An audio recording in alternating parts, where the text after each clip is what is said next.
Сайн байцгаана уу? За, Facebook-ийн найзуудаа ороод ирээрээ. Би та бүхэнд маш гоё мэдээ дуулгах гээд анх удаа лайв хийж байна.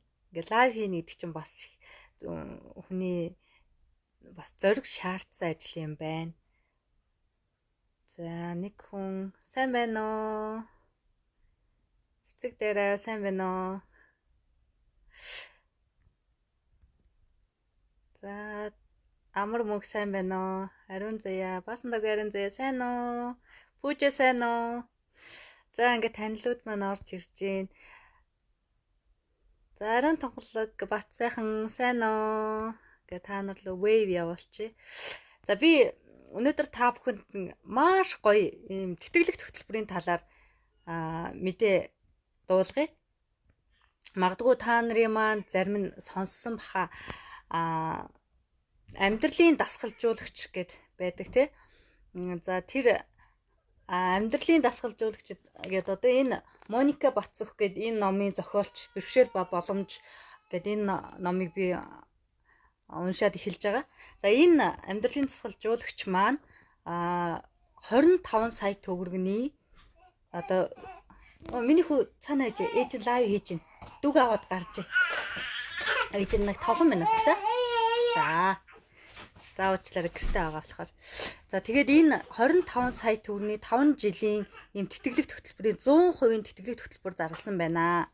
Тэгээд энэ тэтгэлэг хөтөлбөр маань сүүлийн өдөр нь өнөөдөр юм байна.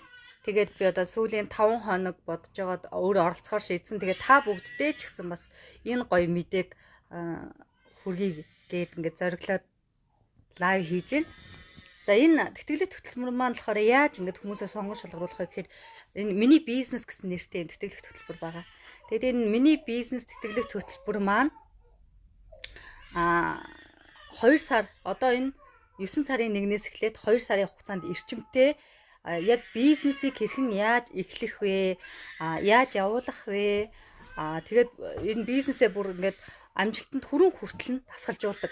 2 сарын хугацаанд эрчимтэй заагаад тэгээд дараагийн 5 жил энэ ментор гэдэг одоо энэ амьдралын дасгалжуулах лайф коуч гэдэг энэ Моника маань дасгалжуулаад амжилтанд хүрэн хүртэл дээр хүнтэй одоо ажилдаг байгаа.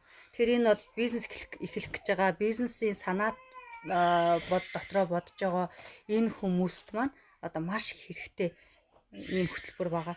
Яг үнэ нь бол 5 сая сугтын үнэ нь бол 5 сая гэж байгаа. Миний хөө харах юм уу?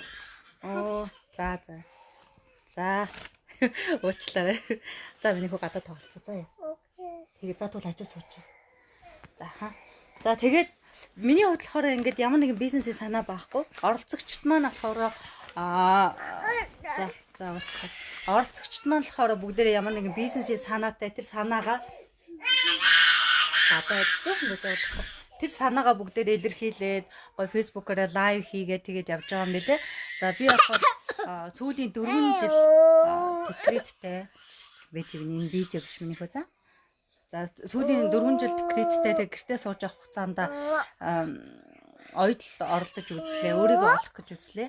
Тэгээд энэ гоё тэтгэлэг хөтөлбөрт бас та нарыгаа оролцооч гэдэг яаж байгаа. Энэ ментор маань болохоор энэ хөтөлбөр маань 8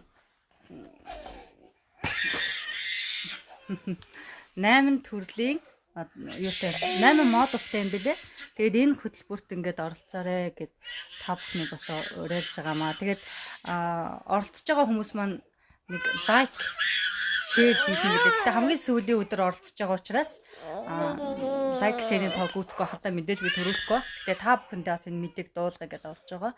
Тэгээд би доор нь линкээ энэ хүний линкийг тавьчих та нар бас ороод сонирхоорой.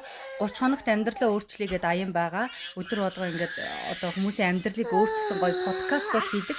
Энэ подкастыг та бүхэн сонсоорой. Маш гоё ингээд тухайн хүнд тохирсон хувийн болоод ажлын ямар нэгэн асуудал гарсан тэр болгон дээр нь ингээд энэ ментор маань хамт ажиллаад тэр хүмүүсийг ингээд босгож ирж урам зориг өгж байгаа маш гоё юу байгаа шүү. За шинээр орж ирсэн хүмүүс маань сайн байна уу?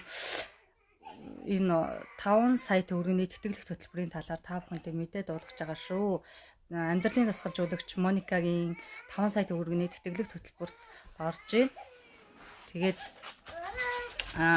би түрүүх энэ тэтгэлэг хөтөлбөр бүрт сонгогдсон, сонгогдоогүй та бүхэнд бас энэ мэдээг дуулахад орж байгаа шүү.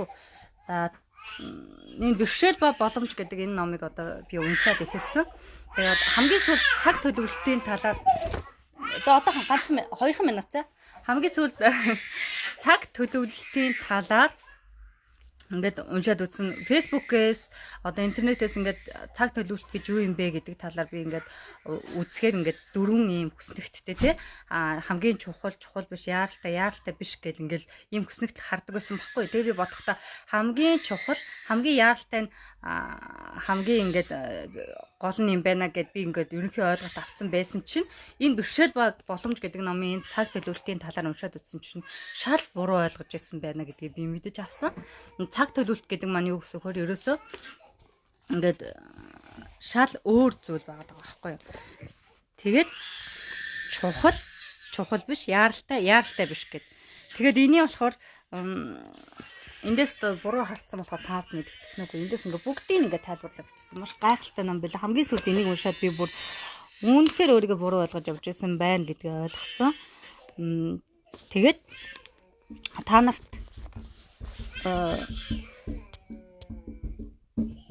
за ингээд хамгийн сүүлд 2 дугаар бүс үе хамгийн чухал бөгөөд яаралтай биш ажлууд нь хамгийн чухал юм байна гэдгийг уншаад би бүр үнэхээр гайхсан. Тэгээд энийг бүр маш гайхалтай жишээгээр ингээд тайлбарцсан, маш ойлгомжтой болгоцсон байсан. Тэгээд энэ бэрхшээл ба боломж номонд подкастаар бас байд юм бэлээ. Тэгээд сонирхсан хүмүүс нь аваад унших байхаа. За тийм энэ мэдээг би өөрөө сонгохдохгүй ч гэсэн та бүхэн бас сонирхоод оролцоод үзээрэй. За тэгээд таалагдсан бол лайк, шеэр хийгээрэй. Баярлалаа. Баяртай.